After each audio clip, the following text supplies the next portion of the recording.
రజనీ గారు, ఒక మాజీ ముఖ్యమంత్రి జెడ్+ కేటగిరీ భద్రత ఉన్నటువంటి వ్యక్తి ఒక పర్యటనకు వెళుతున్నారంటే ప్రతి సందర్భంలోనూ ఎన్ని పర్యటనలో నేను కొన్ని మాత్రమే ఎగ్జాంపుల్స్ చెప్పాను.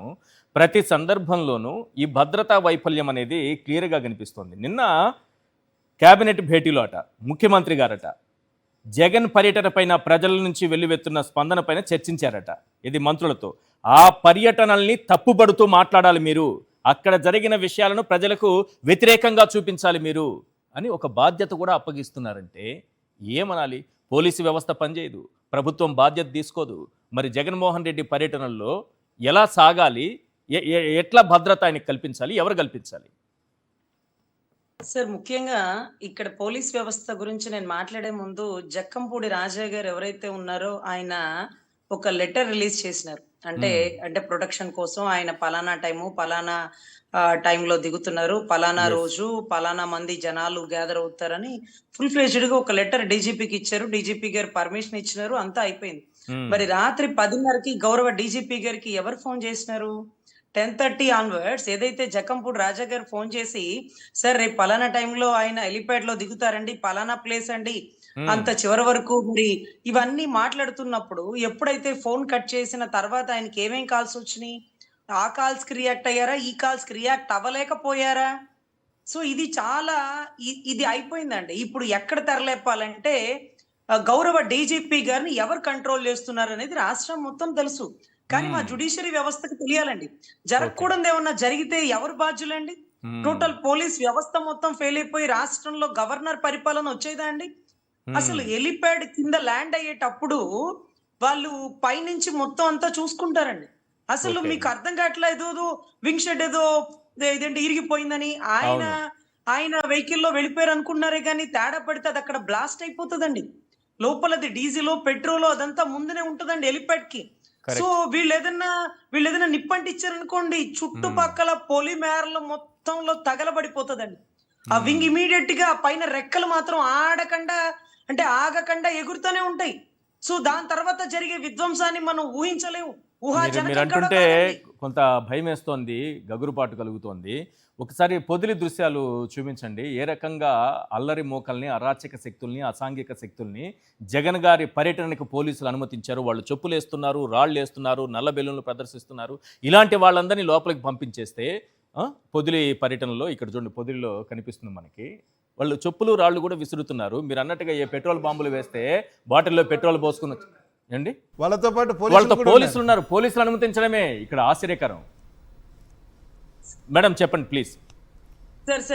సార్ నేనేమంటున్నానంటే హెలిప్యాడ్ ల్యాండ్ అయ్యేటప్పటికి ఏ ఎస్ఐ ఉంటున్నారు, ఏ సిఐ ఉంటున్నారు, ఏ డిఎస్పీ ఛార్జ్ తీసుకున్నారని పర్మిషన్ ఇచ్చినటువంటి జక్కంపూడి రాజాకి లెటర్ రిలీజ్ చేయాలండి. రేపు మీ హ్యాండ్ ఓవర్ లో ఒక 50 మంది పోలీసులు ఆ హెలిప్యాడ్ దగ్గరలో ఉంటారు. వారి పేరు వివరాలు, వారి డ్యూటీ షెడ్యూల్ ఉంటదండి.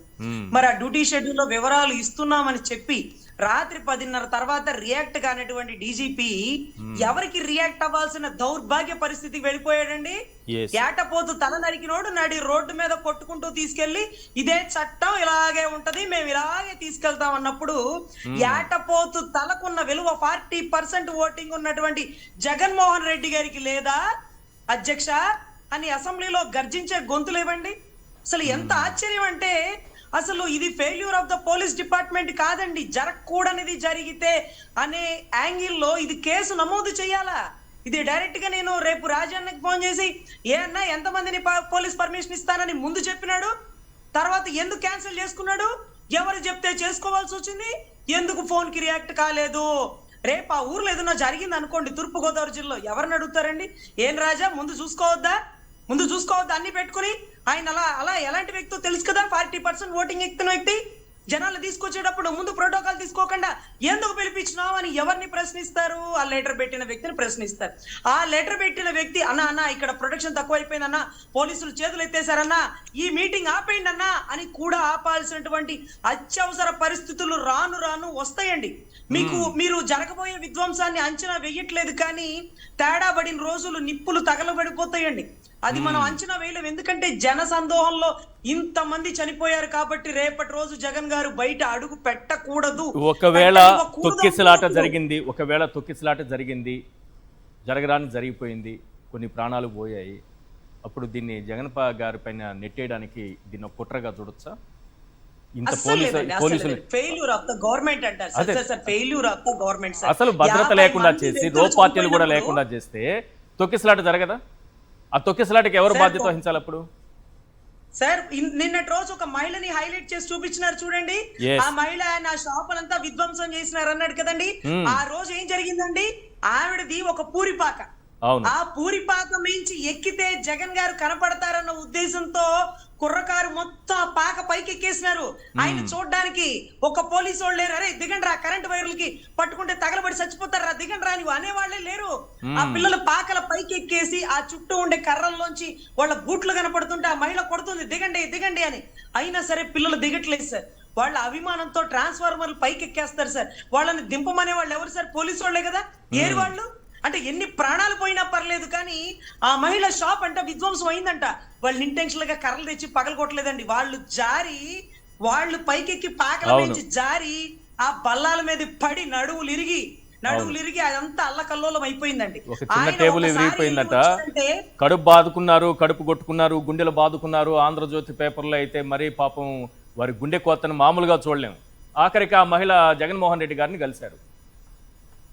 సార్ అది కాదు కానీ అక్కడ ఒక రిపోర్టర్ అడుగుతున్నారు. ఆ ప్రశ్న అది బయటకు రిలీజ్ కాలేదు కానీ ఏంటంటే అసలు చూడండి ఎంతమంది జనం వచ్చేసినారు.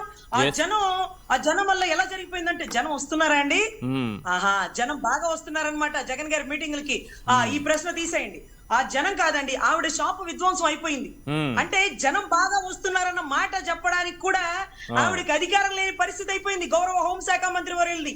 జనం బాగా వస్తున్నారు, జనం విచ్చలవిడిగా వచ్చేస్తున్నారు, జన సందోహం అనే పదం వాడకుండా కేవలం షాపులో నష్టపోయిన మహిళ గురించే మాట్లాడాల్సి రావడం కడు దౌర్భాగ్యం అండి. యథార్థ స్థితిని కూడా చెప్పలేని పరిస్థితి. ముఖ్యంగా గౌరవ డీజీపీ గారు ఎందుకు ఫోన్ కి రియాక్ట్ అవ్వలేకపోయారు? పెట్టిన ప్రోటోకాల్ ఎందుకు వెనక్కి తీసుకున్నారు? ఎవరు చెప్తే తీసుకోవాల్సి వచ్చింది? జక్కంపూడి రాజా గారికి పర్మిషన్ లెటర్ స్టాంప్ వేసి ఇచ్చాక పెట్టాల్సినటువంటి పోలీసులు హెలిప్యాడ్ దగ్గర ఎందుకు పెట్టలా? పెట్రోలింగ్ వెహికల్స్ కి ఎందుకు ముమ్మరం చేయలా? ఎందుకు మీరు బందోబస్తు వెహికల్ తాళ్లు పెట్టలా? ఇవన్నిటి కూడా డీజీపీ న్యాయస్థానం ముందు మోకరిల్లిచ్చి సమాధానం చెప్పాలండి. ఏంటి డీజీపీ గారు ఇంత నిర్లక్ష్యంగా ఉంటే ఎలా? ఏదన్నా జరగకూడదు జరిగితే, హెలిప్యాడ్ బ్లాస్ట్ అయిపోతే, అక్కడ చుట్టుపక్కల వాళ్ళ ప్రాణాలు పోతే, హెలిప్యాడ్ దగ్గరికి జనాలు రావడం అది ఆయన ప్రాణం కాదండి, కొన్ని వందల ప్రాణాలు ఒక్కసారిగా తెలియపోవడమే. సో ఇటువంటి పరిస్థితుల్లో వాళ్ళ అభిమానులు ప్రతిపక్ష నాయకుడి బందోబస్తు వాళ్ళ బాధ్యత విస్మరించినందుకు చట్టపరమైన చర్యలు వారి మీద తీసుకుంటే రెండోసారి రిపీట్ కాకుండా ఉంటుందని నా బాధ. రైట్, మీరు చెప్పిన పాయింట్ ఏబిఎన్లో రాధాకృష్ణ గారు గుండెలు బాదుకుని నోరు కొట్టుకుని చూడండి ఒకసారి. ప్లీజ్ రావద్దు జగన్, బయటకు వస్తే జనానికి చుక్కలే. పరామర్శలు, పర్యటనలో విధ్వంసం, తూర్పుగోదావరి పర్యటనలో మోకదాడి, పొగాకు బేళ్లపైకి తొక్కిన చెల్లా చెదురు, టిఫిన్ సెంటర్లోకి వెళ్ళి డబ్బులు దోపిడీ అట. ఇది బాగా వినండి. పైకెక్కి డాన్సులు చేయడంతో హోటల్ ధ్వంసం, ఒక టేబుల్ విరిగింది, అది కూడా దాని గురించి కూడా నేను చెప్తాను. ప్రశ్నించిన మహిళలు, పిల్లలపై దాడి. ఇన్ని అబద్ధాలు రాస్తున్నారే మీరు, కానీ భద్రత లేదన్న విషయాన్ని మాత్రం ఎక్కడా రాయలేదు. రాధాకృష్ణ గారు బైకులకు సైలెన్సర్లు తీసేసి రోడ్లపై గోలగోల అంట. ఆఖరికి లోకేష్ గారు, ఈయన అక్కడెక్కడ చదివారు? స్టాన్ఫోర్డ్లో చదివొచ్చారు కదా, వెంటనే ఒక ట్వీట్ కూడా పెట్టారు. ఈయనైతే మళ్ళీ మతాన్ని కూడా తీసుకొచ్చారు దీంట్లోకి. మతాన్ని తీసుకొచ్చి ఏమంటున్నారంటే, వైఎస్ జగన్ రెడ్డి గారు మీ పర్యటనలో మీ అభిమానులు ఓ నిరుపేద మహిళ టిఫిన్ దుకాణంలోకి చొరబడి సామగ్రి, హిందూ దేవుళ్ల ఫోటోలు ధ్వంసం చేయడం బాధాకరమని దేవుడి ఫోటోలు కూడా పెట్టారు స్టాన్ఫోర్డ్ యూనివర్సిటీ గారు. ఆఖరికి ఆ మహిళ నిన్న జగన్మోహన్ రెడ్డి గారిని కలిసింది. సిగ్గుచేటు, మీరందరూ సిగ్గుపడండి. ఈ పత్రికా విలువలు దిగజార్చినందుకు సిగ్గుపడండి.